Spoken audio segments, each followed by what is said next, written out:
tout simplement l'essentiel de ce qu'il faut savoir sur les vecteurs. Que retenir sur les vecteurs? Tout d'abord, ils décrivent des déplacements.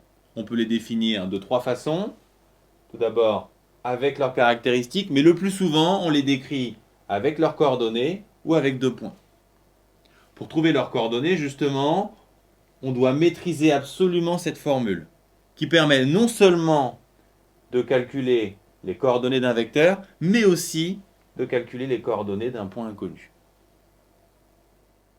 Quand vous êtes bloqué dans un problème, pensez à la relation de Chasles, car elle permet non seulement de simplifier deux vecteurs en un, mais aussi de faire apparaître des nouveaux vecteurs, et c'est souvent ça qui va vous décoincer votre problème.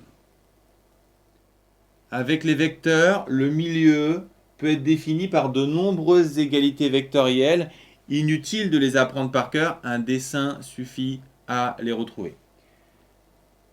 Si vous avez deux vecteurs égaux, retenez bien, vous avez un parallélogramme et inversement.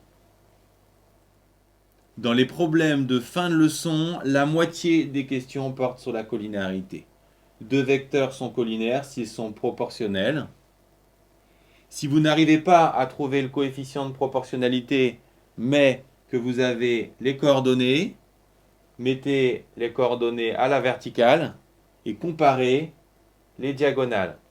Si elles sont égales, les vecteurs sont collinaires, sinon, ils ne le sont pas. Quand deux vecteurs sont collinéaires, deux possibilités. S'ils ont un point en commun, vous avez un alignement.